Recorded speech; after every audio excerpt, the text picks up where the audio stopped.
put the fish in. Bob was running around the center console 15 times. Yeah. Oh yeah. Oh yeah. Like I the was same high-fiving energy. myself. Yeah. Yeah, the energy it brings in the podcast. I mean, that's like tenfold when there's a fish hooked up. Oh my God. Oh, Oh, man, yeah. I love it. And how did it start out? Like, what was the origin story? Too much alcohol. Really? Okay. Says if God wanted us to have fiberglass boats, he would have given us fiberglass trees. It's for fishermen. It's not for taking the wife and the wife's friends. I think that it's a really, really pretty bit. And then there was a blur that went by and ended up in the cockpit, as far as if I can remember correctly. What's up, guys? We're back. We got the whole squad back together. I'm joined here by Bob. We got the fish together a few weeks back. I'm sure Bob will have some good stories on that. Absolutely. Welcome, or happy to be here. Thank you, Leo. Awesome, man. We got Danny joining us back again this week. And then we have... Hey, what's going on? And then we got Mark, of course, present as per usual with the valuable insights. Good to see everybody. And we're excited to get back into it. So a little short recap. After I was at the White Mountain Open, I traveled to go fish with Bob out of famous Venice, Louisiana, which was a hell of an experience. Yes, it was. I'll let Bob do the storytelling because obviously he has a lot of energy for three of me. So Bob, give us the recap, man. What was the trip like? That was, man, I mean, such an honor to have you down here, Leo. And frankly, this month has been tough fishing. I'm not going to say bad, but it's been difficult. Man, you coming down here, you know, I kind of wanted to put my best foot forward, as I always do with, you know, anyone that comes down here. It's a really unique place to come fish, and frankly, a hard destination to get to, right? It's kind of expensive to come down here. We have one of the most expensive charter fleets around. So very happy to have you come down. And what's up? What you got? I'll touch a bit on that. So for the context for listeners, right? Because so to get to Venice, you have to fly to the New Orleans airport. You got to drive around 3 hours to get there, right? Thankfully, we had a really good burger on the way. But you got to drive 3 hours to get there, so it's basically in the middle of nowhere. I mean, there isn't anything to do down there besides fish and fish, right? And you drive by like the craziest development project, like a huge oil refinery. And then all of a sudden you see on your right hand, it's Louisiana Blue Water Charters. It's the most badass warehouse thing that, you know, they keep the boats in. It's just awesome. Yes, it is. Yes, it is. They have like the bedrooms there and the kitchen and everything. Like Bob really has it rigged. Like when you get the full on experience with them, like it's badass. And then we went. I appreciate that. Yeah, and then we went down to the boats. And one thing that, again, I think more people too, like we don't really know what Venice is like, right? That was for me for sure. Like you get there and I expect, you know, a marina and the regular thing. Absolutely not. It's houseboats. Mark, you know what it is? No, I haven't. So let me put this in perspective, okay? So very Cajun. So there's a marina, if you want to call it like a tiny marina with like a restaurant. For context, I ordered a Coke there. They told me don't worry about it, to not pay. I'm like, what? That's how small of a community it is down there, right? Awesome. So yeah, it was wild. I was like, what is this, right? Anyway, so the boats don't dock at a slip. They dock in front of a house. So you have these things called houseboats, which is like, you know, Bob, I'll let you kind of elaborate what that is, but it's, I guess, a boat on the water, basically. Sorry, a house on the water, like a barn feeling thing. And the boats dock right in front of it. And it's the coolest experience. I mean, you sleep in that floating barn and you just walk out and there's a freaking 37 Freeman with quad engines in front of it. Like, how cool is that, right? That's sick. That's so sick. And then and then to get ice, you hop on the boat in front of the house. You go to another houseboat that has an ice maker, and you pick up ice from the other houseboat and you drive back. Like, it's just insane. And you know That what is was sick. also interesting? No bait rigging. So there was no tying, ballyhoo's before you go fishing. It was just, pretty got the small tunas there so you can catch them and use as live bait. So that was unique, for sure. All right, Bob, I'll give it to you. Like, tell us a little bit about the houseboat situation. Yeah, so I mean, we kind of pride ourselves. We're a one-stop shop down here. We have 237 Freemans, 2 inshore boats, and we just got our 4th houseboat online. So there's 2 marinas down here, Cypress Cove and Venice. Both of them are set up very similar. Venice is kind of has more of the vibe going on. Cypress Cove is more of a quiet area. But in the town of Venice, there's like one hotel up the road, but other than that, there's really nowhere to stay except for these houseboats. You're not coming down to Venice to do anything else other than fish. So all the houseboats are right in the marina. We have 4 of them, so we keep the boats kind of right there. They all have ice machines, and man, you walk out your door in the morning with your cup of coffee and step right on a $500,000 or more like $750,000 boat, and we go fishing. So it's a really unique experience. There's no like ICW, right? And the other kind of part of that is people think that Venice is, right in the Gulf or butted up next to the Gulf. We have 20 miles downriver to go before we hit quote unquote salt water. But anyway, so kind of moving on to more of the fishing side of it. Man, Leo, and all the fish you have ever caught, you have never caught a marlin or tuna on live. Well, I can't say tuna on live bait. I'm sure you've done that, but you've never caught a marlin on live bait. No. It's always So dead bait trolling. Yeah, I think that's probably the coolest thing about kind of the big game fishing down here, as I say. And that is we are very fortunate to have a lot of bait around. So every day is different, but more times than not, we can pull these big baits, and we don't really plug that much for them. We definitely don't do the bait and switch, especially not on the charter level, right? But what we can do is we can pull big hardtails, bonitas, blackfins, small yellows, and really kind of weed out the smaller fish. And when Leo came down, that's exactly what we did. And we went to a rig called Who Dat Nation. Who dat? Who Dat? Yeah, Nice. yeah, very, very well-known rig. No secret there. And man, we just started pulling a bonita around. And I don't know if you guys saw the YouTube video or any of the clips on social media, but this fish that he caught ate a fairly large bonita. I pulled him a little bit bigger. I mean, I'm not going to say it was, a massive bait or anything, but it was a pretty big bait. And one of the coolest parts about the whole thing was when we got him on deck and looked down in his mouth, the line was all the way in his belly, and all you could see was the fork of the tuna's tail sticking out of his throat. And I literally reached down in his throat and got my fingers around the hard tail and pulled that out.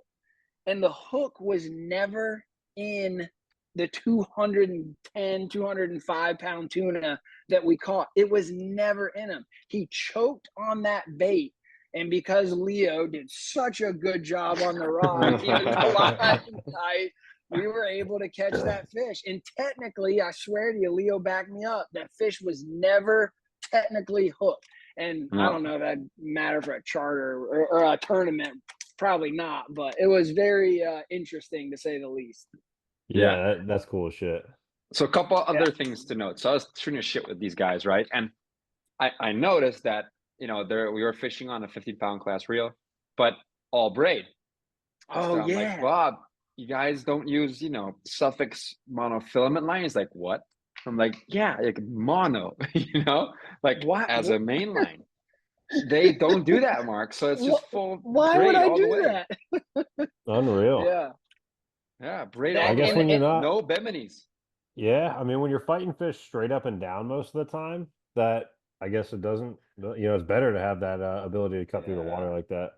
Yeah, Leo and I were kind of going back and forth about it, and I think it has to do with tournaments. And I mean, although I was kind of in the sailfish tournament scene down in Miami once upon a time, ever since then, I mean, it's just braid. I mean, you have your top shot, right? So you fill up your spool with braid, then you have your top shot, then you have your mono or your leader rather. Mm-hmm. So, and that's kind of how all our stuff is set up. So that was kind of an interesting so topic. I think that's worth mentioning. I think that was very interesting. Yeah, definitely. Yeah, definitely the run to the Gulf is, I mean, it's awesome, man. I mean, it's a lot nicer to go, 40 miles an hour and 37 Freeman flying across freaking the Gulf. It's awesome. And you see got a cool fun fact for our listeners. I had no idea. Hear this. So when you're running offshore, there's no cell service. But when you get close to one of the oil rigs, all of a sudden, bing, your phone gets like all bars, cell service, because they have like these booster things. So you actually have service close to the oil rigs, which I thought was very interesting. So that was a cool experience. But that was awesome. But hey Bob, tell us about the fish. I mean, I kind of hit on a lot of it, but it was cool to see Leo's calmness and mannerism setting in for this 3-hour fight. And I'm just kind of like, I mean, I'm a electric, I love chaos. I love, to kind of be in the moment and sometimes make it a little worse just to make it more fun, So it starts like, okay, Mark, so let me give you the more Awesome. deals for it. It starts like this, okay? I get on the fish. First thing I do is I turn the clicker off. Like, turn the clicker on. I'm like, what? Clicker on? You're going to make my life hard. Like, that bait, no. I'm like, what are you doing? And he's like, yeah, I got to know where the fish is. I'm like, all right, fine. Clicker on. Let's do the whole noob thing. So just like a noob. Yeah, I was like punching breaking the air. rules. Like, are we really going to do this? Thank God it wasn't a Talica or a International reel, because that's when the clicker is heavy. So forget it. No matter what, I'm gonna turn that thing off. But thankfully, it was was it a Talica 50? I think it was. And then the clicker the clicker wasn't as heavy, so it was somewhat doable.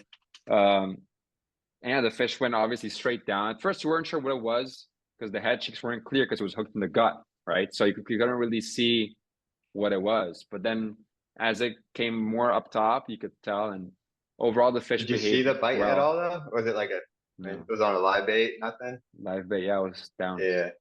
Live bait on the rigger. So I can't, if I remember the way, actually, I think Leo was kind of on the rod, and I think we bumped the drag up, and you were coming back under the center console to sit down. So you kind of had your back turned. Yep. And I just kind of saw the rigger. I don't put them all the way out. I think keeping them off the end, a foot or even 2 foot, will kind of allow you to see more. And that's exactly what I saw. I just saw like kind of the line just start kind of bouncing and getting real nervous. But I think we had like just put it out. So it wasn't too far out of the norm. Well, I just went to free spool, and then he started like heavy slow rolling.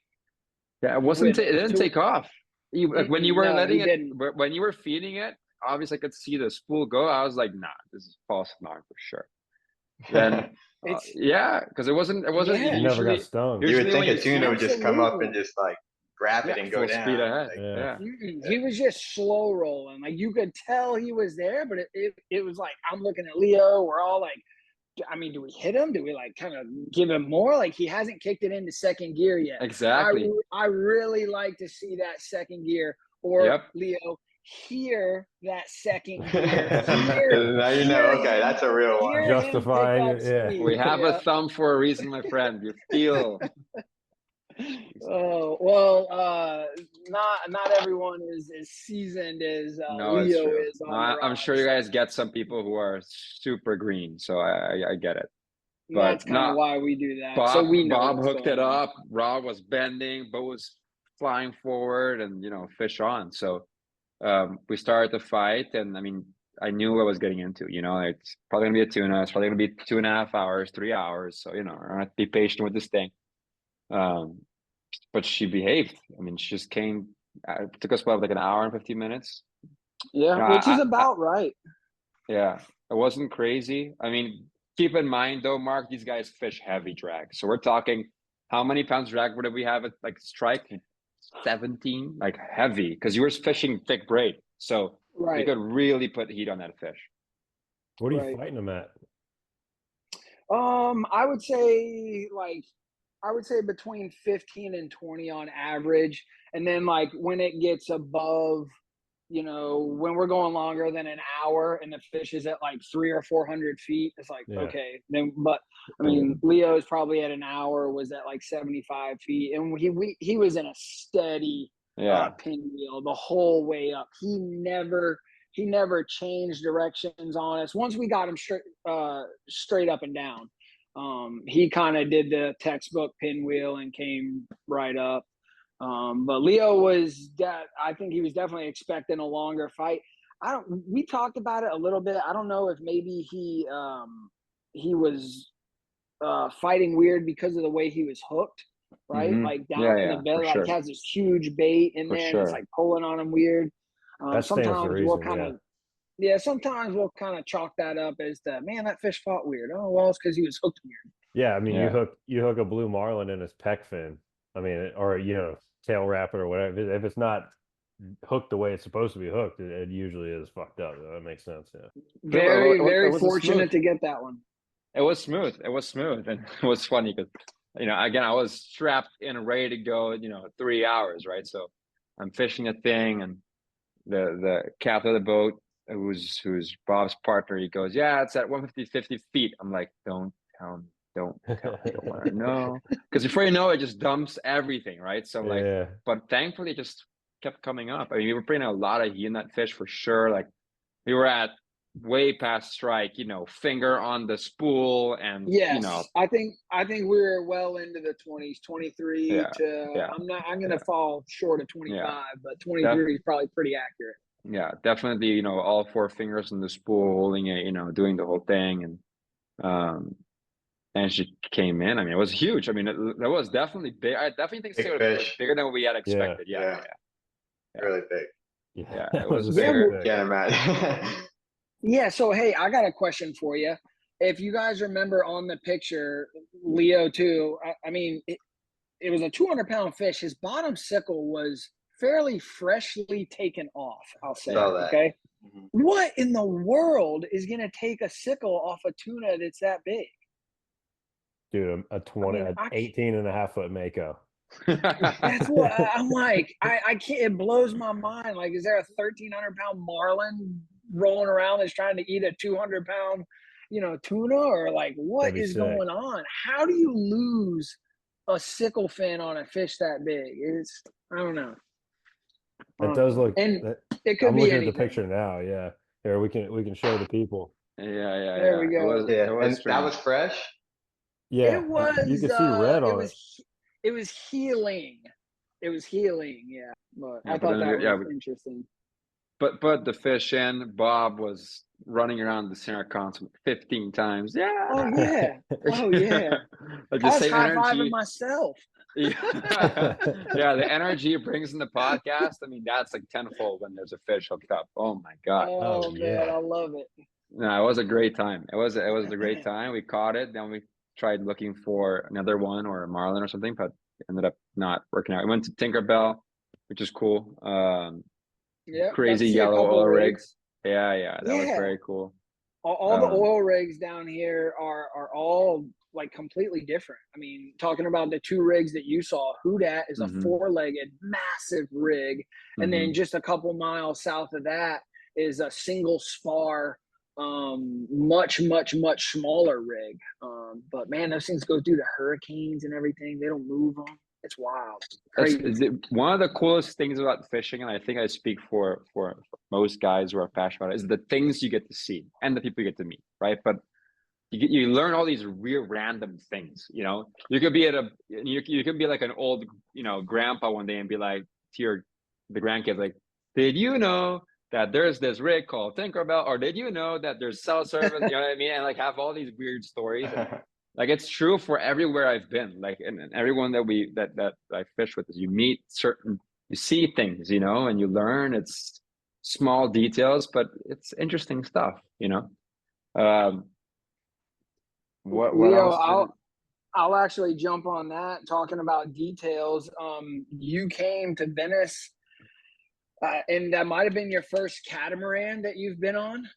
Yeah, so The that first was a cat crazy thing. boat. Oh, Yeah, we did so have that that was Venice is conversation like before too, right? this is That this first is the time, birthplace. the first yeah. one.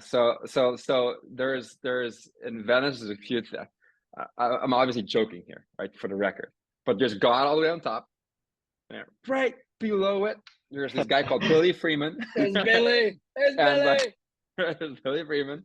And like I swear to God, like all these Venice guys, I'm joking. All these Venice guys, they like huddle in a circle together at night. They put a campfire and they say, "Ooh." Billy, and they pray to Mr. Billy Freeman. Like I swear to God, like dude, it's Freeman's and catamaran boats everywhere. Like it is wild. What did you think of it? Oh, I thought it was awesome. So that's a good question. That's actually a really good question. So what did I think of my first run of Freeman? Granted, it was very calm. So, you know, that is one thing. It was definitely a very soft ride. Like I definitely understand it. I'm a believer. I'm convinced. I don't know if it's better, so to say, than a monohull though. But it's softer ride, more stable of a ride. I would definitely say for a charter fisherman, it is by far the best option. That I will say for sure. Yeah. Because of small things like as a fisherman, you notice those things like where things are located at. For example, Bob stores his buckets in the lazarette, right? Like you got to have a certain depth, and the bucket can't move too much. Like some certain designs like that is really really cool. A lot of space on them. A lot much of space. Cockpit is big, but the bulkhead height isn't too tall, so you can reach the fish. You know, like all those small details. It's very very cool. Fast. I'll give you another example. Like this is very nerdy stuff, but like Bob has his Yetis stored in this like little compartment area that I think I don't know if it comes standard or he made it, but how would you describe it? Like the thing that you use for storage, like the almost little pocket on the side of the console. You talking about on the side of the isinglass? Yeah. Yeah, so those are just kind of storage pockets there, but and those make it very convenient to throw things in on the dash. And as far as like just where things are located on the boat, just to kind of reiterate what you're saying, Leo, it's not necessarily the ride. It's not like 100% the ride. It's the fishability of the whole boat. It's the speed of the boat. Does it, chine a little? Are there pros and cons? Absolutely. But all in all, for the charter fleet, especially down here, carrying what we have to carry, it is a really good platform for way more reasons than just the ride. No, it's true. Because that's one of the things that really stands out. It's not just the ride. It's just it's almost as if it was built with like a user experience in mind, like really thinking, okay, where do things go? It makes me think of another story that I heard. This is a funny one. I was at Duffy Boatworks and I got a tour of that.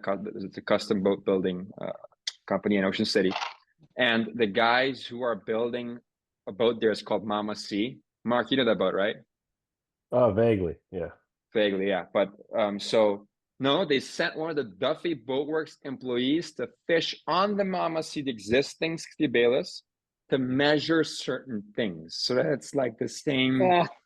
Like how crazy is that, right? Like stuff like that is was a cool story. But I can foresee Freeman doing something similar, like riding out with these guys and like measuring and thinking about all these things, because you could really tell on that boat that things are laid out very efficiently.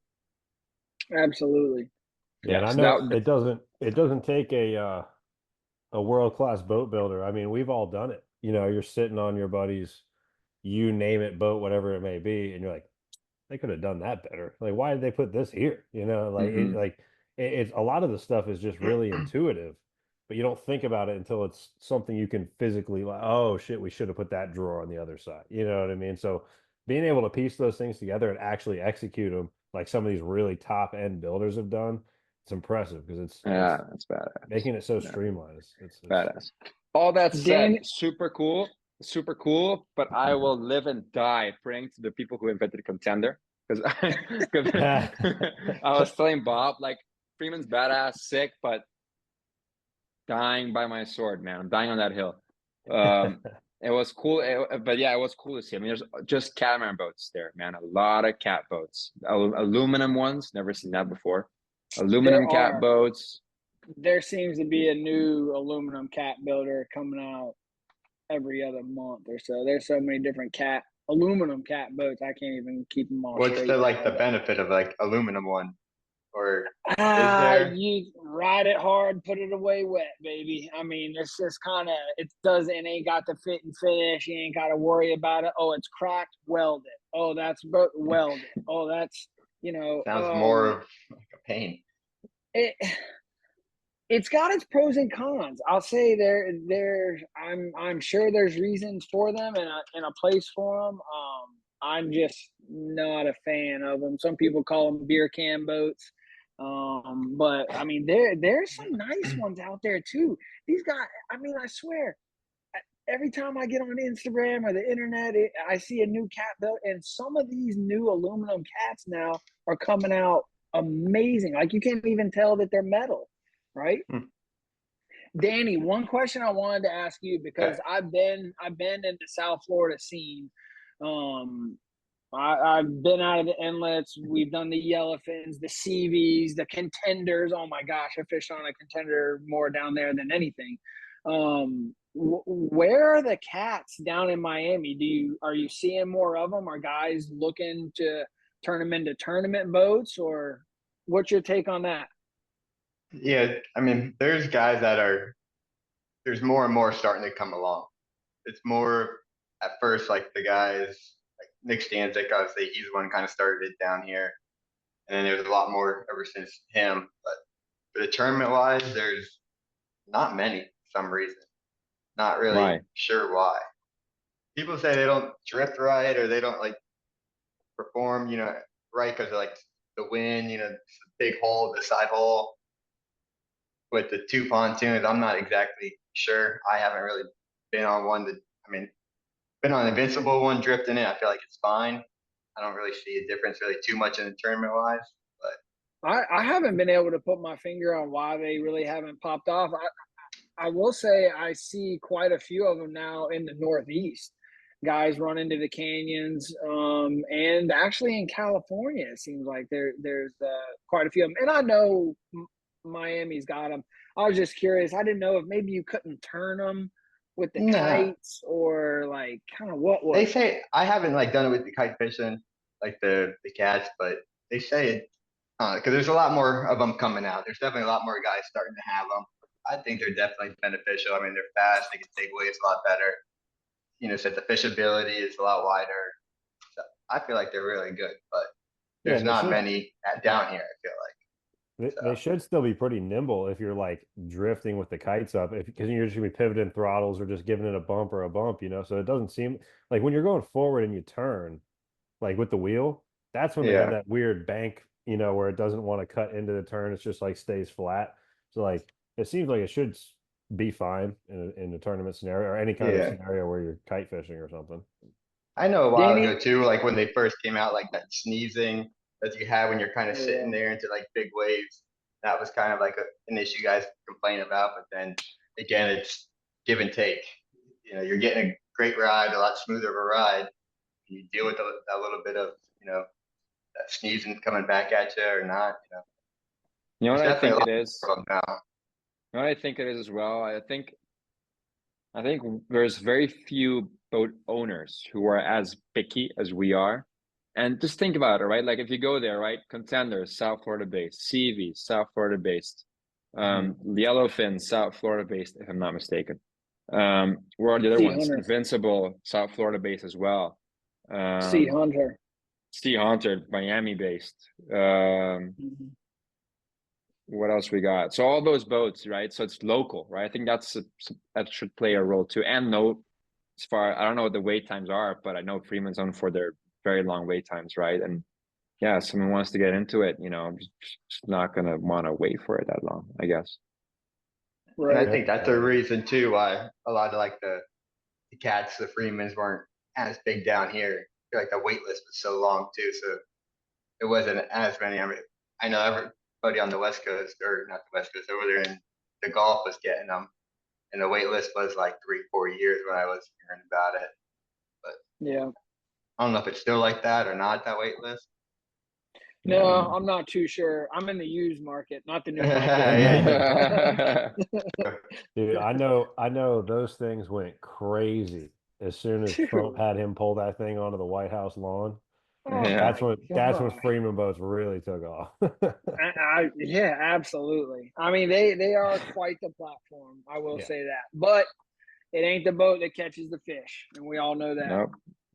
That's true. That's true. Hey, Mark, I heard he bought a big boat. So he has 663 foot Weaver called Jubin. Who, Billy Freeman or Trump? Yeah, Billy Freeman. Well, good for him. I mean, he's probably making it hand over fist. You know, I don't doubt it. That's what I'm super happy for him. But yeah, I think it's just super cool. You know, all roads lead to the Sportfish, you know. That's generally where you end up when you can afford it. Yeah. That said, Bob, you were saying that you gave us a good laugh before you had the podcast. What did you say that the Sportfish guy is called center console fisherman? Well, so I had always heard the term monkey boat growing up, and I really didn't know what it meant. But I had an old timer tell me one time, and I think he was kind of a sporty guy. He said, no. He said, a monkey boat is just a center console.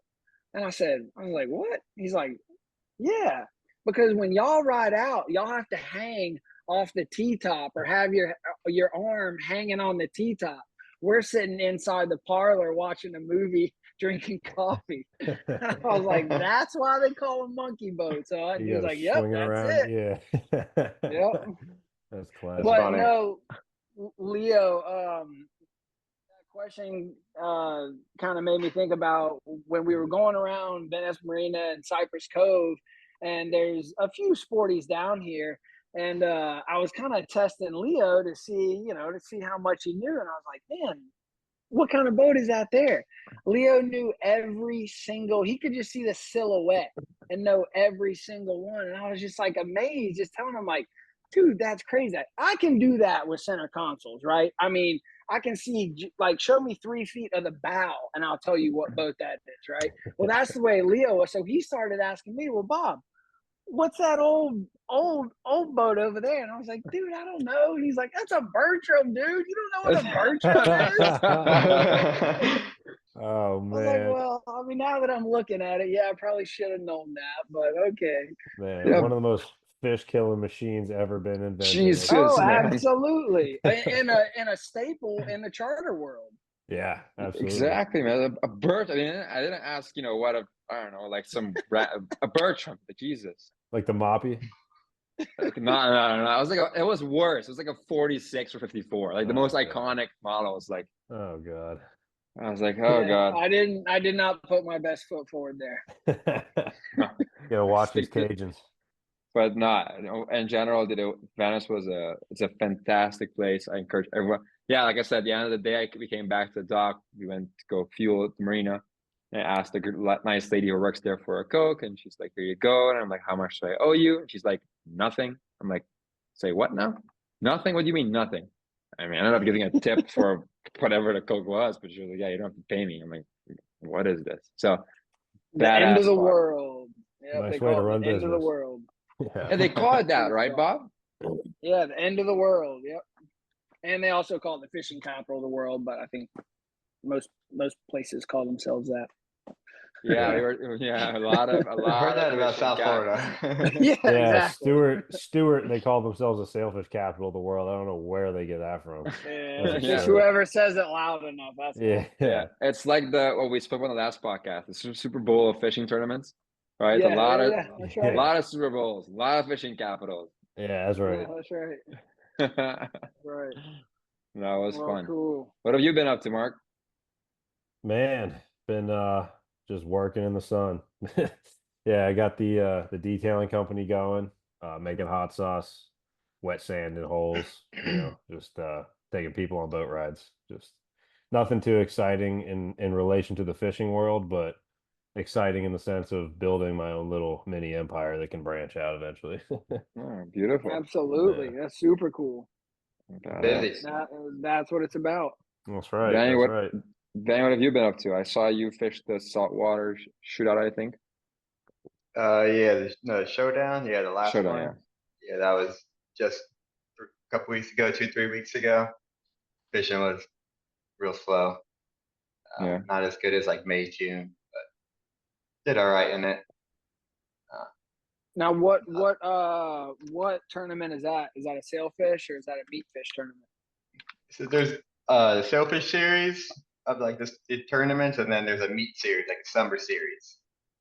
It's a 3-leg tournament. It's kind of like the same thing, same point system. There's 3 tournaments. It's depending on how you place, kind of get points on that, and then next tournament you get points. Then at the end of all 3 tournaments, whoever has the most points kind of crown champions. And then That's right. so we have a tournament in May, and then June, and then in August. It's a meat tournament, so you're like weigh in like 5 fish, and then it's 5 fish: cobia, wahoo, dolphin, kingfish, and tuna.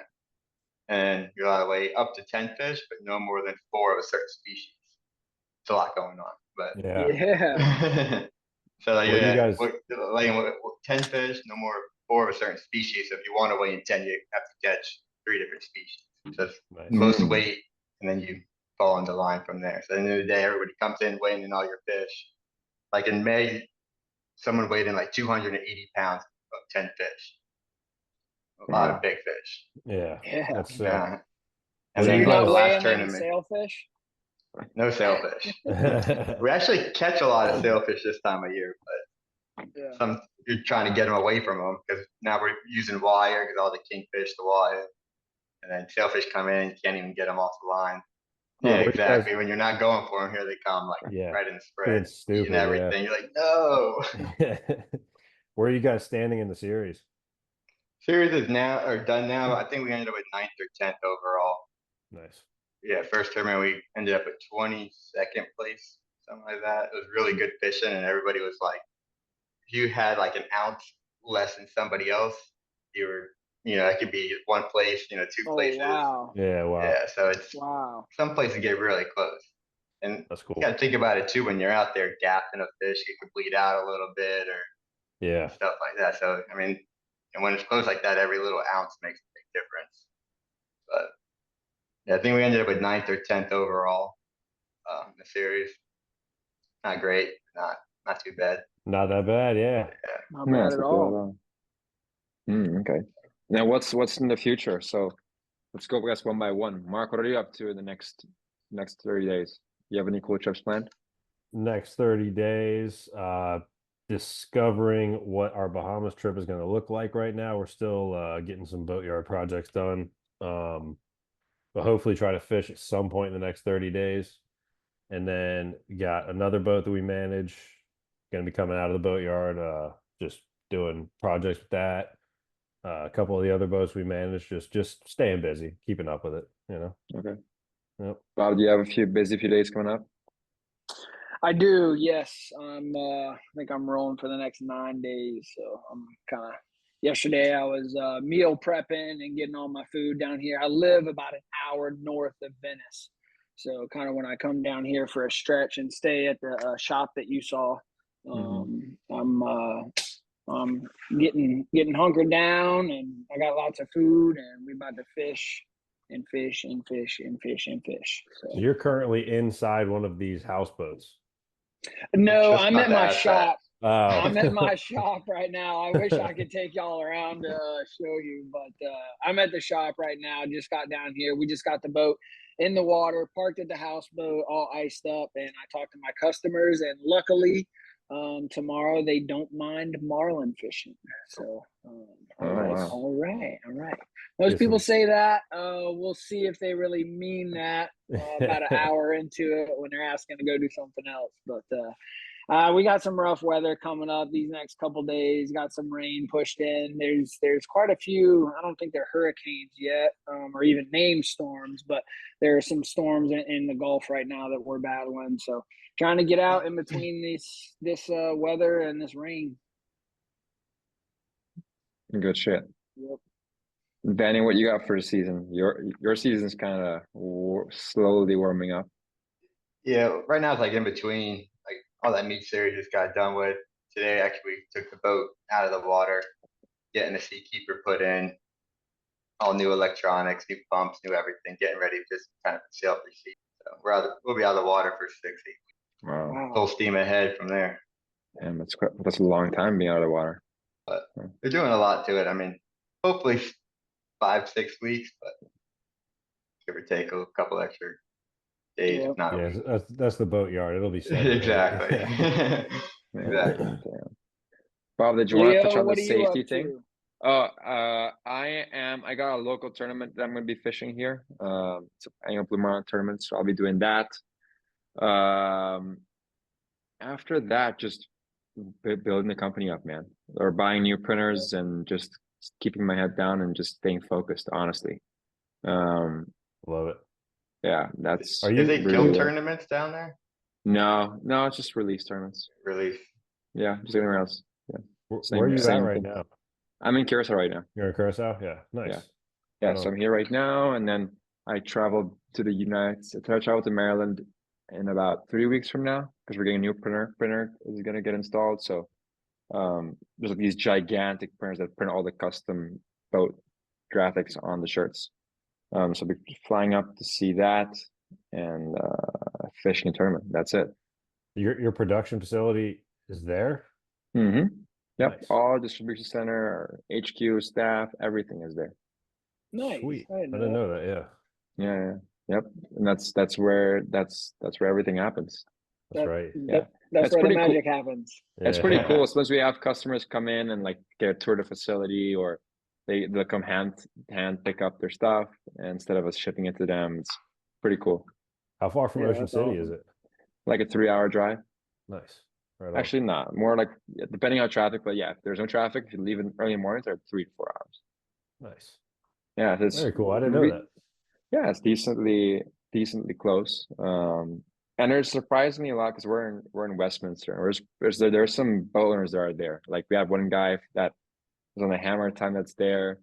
There's a few other guys. There was one team. I'm blank on the beginning of the boat, but they had Spencer. That's also local to us. There's a few guys that are local. Nice. Yeah, man. Very So cool. Bob, did you want to touch on the safety pump you were talking about last time? Or is there any other safety things you wanted to elaborate on? Not really anything specifically, but we did jump on the topic of that drop-in pump, which I think is noteworthy if you're in the boating community at all. And that is simply having a drop-in pump, right? We all have bilge pumps. Some of us will have backup bilge pumps, and that kind of thing. But over my years of boating, having a drop-in pump, it saved other boats, right? Like me giving another boat that drop-in dewatering pump. It saved more boats like that by me having it and me giving it to someone than it has my boat. But twice it has kind of gotten me out of a pickle when I pop open that bilge and I go, holy smokes, there's a lot more water in there than I thought. And you'll kind of feel that when how the boat rides or how it's listing or something like that. And in the Coast Guard, we call this the Swiss cheese model, right? And it's never one thing that ends up going wrong, and that's the Swiss cheese model, right? It's all these little things. It's when you have the layers of Swiss cheese and those holes in that Swiss cheese, you put a layer on, every once in a while those holes will line up and something will fall through. And so I kind of relay that to my guys, and I've taken that from the aviation world and kind of pulled it over to the boat side. It's like, it's never, all right, just the float switch is out. Okay, I just have a leaky valve on that side of the boat. okay, this bolt is loose down there. I know this hose is coming loose. It's all these little things that end up lining up that can absolutely sink your boat, and even worse, take your life or somebody else's life. So I've always been very adamant about having these drop-in pumps. And what I'm talking about is I'm just talking about a rule, right? There's lots of different manufacturers of them. So it's just a bilge pump with 10 foot of alligator clips and a hose, a discharge hose long enough that will at least reach the self-bailing deck, right? Or over the side, even better, right? So I carry around 2 drop-in pumps in a duffel bag. I have one in a Pelican case.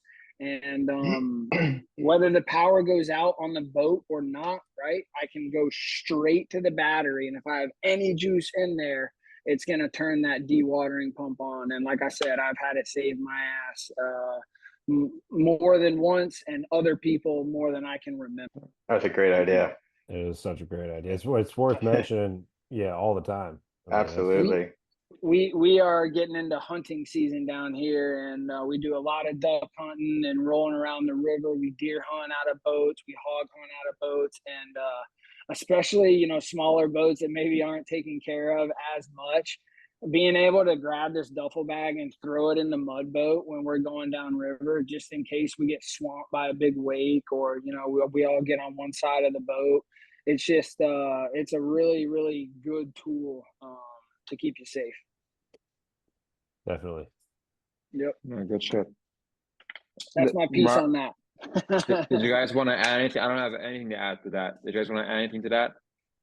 No, I think that's sage wisdom for anybody who listens to this who has a boat. I mean, there's a handful of things that you could really do to ensure your safety, or at least mitigate against disaster, like EPIRBs, correct life jackets, stuff like that. This being another one of them. I mean, that's something that isn't costly, It Doesn't take up 50, much 60 space. bucks. Yeah, it's small, Nope. it's simple. And let's say, like, I'm thinking about doing it right now. I'd probably put 20 foot of K or much longer alligator clips, because if I'm on a sport fishing boat, lazarette's full, I got to get those clips into the just little things to change. That's the platform of that is really intelligent. I like it a lot. Exactly. And just kind of to piggyback on that, they have some store-bought ones, but Mark, like you're saying, it's really kind of boat dependent and how you want to get it set up. They have a collapsible discharge hose that'll save you some space. The one I have is a rigid one. Mhm. It's probably because I had it accessible and I had a lot of it, and I keep it Mhm. coiled up in a duffel bag. And my cord probably is not going to be as long as yours, but yeah, you don't want to get in that position and realize that you're about a foot short. So definitely have plenty of length on both ends. Yeah. Easy to make. My goodness, it's so easy to make. Yeah, nothing to it. Nothing to it. It's a great thought. I think we could probably spend an entire podcast discussing. We were talking before we all got recording, and discussing the safety protocols, the startup procedures, the things that we as professionals, when we show up to a boat that we're familiar with versus not familiar with, what we pay attention to, what we inspect. I think that'd be a useful episode for the viewers and for us to communicate. But that I think we'd go another hour and a half, 2 hours if we got into that now. Well, let's save that for the next one. Yeah, let's do a short teaser. Mark, just in a quick summary. Once you get on a boat, right, like a new one, because you do maritime management, right? I'm sure you got on a lot of boats that you've never been on, and you gotta take it to the Bahamas in 2 weeks. Mhm. What's like the protocol basically? So first off, you gather as much information from the owner, the hiring person, whoever's, if it's a brand new boat to you, you try to get the most important stuff. Like, is there any kind of mechanical things this boat is experiencing that, you guys can run it and it works for a little while, but like, do I need to know about it? And then if they say no, nothing, everything's good, spend a good hour in the engine room looking through everything, looking at all your fluids, checking all your filters to whatever extent you can, visually inspecting all of the gear, like everything that you can look at it for more than a couple of seconds. And at the end of the day, if it's a new boat to you and it's an older boat, you just can't plan for everything. You can sit there and warm it up at the dock and everything looks perfect, and you go pull out of the slip and the motor stalls out. It's the shit happens, and then that's what makes a professional captain is chilling out and making something happen at that point. And that's the thing that's tough about this industry is you can plan for everything, and then the thing that no one could ever plan for occurs, and you're like, yeah, great, thanks. Spent 2 hours getting ready, and here we are. So it's there's a lot that goes into it. There's a lot that you can do to make sure you're in a better position, and especially, considering damage may occur to a boat that you're utilizing for the first time. If you did these checks and you took record of it, the insurance company will reflect positively on that. So there's a bunch of different layers that start coming into play, and we can get into all that next time for sure. Good shit. Yes. Oh, yeah. Safety stuff to have on the boat, life rafts, all kinds of stuff. That'd be a great topic to have some time to talk about. Yeah, even what to plan for, like if you're doing Bahama trips, just like extra stuff to have on the boat or whatever. Even the long runs, just extra props or hubs or whatever it is, belts. Yeah, we should save a little extra time and do a lengthy one, really get into this one, because it's a great topic and a lot of people are going to get value from it. Yeah. That'll be cool. Okay, then let's schedule it for next week, and then we'll leave this one off here.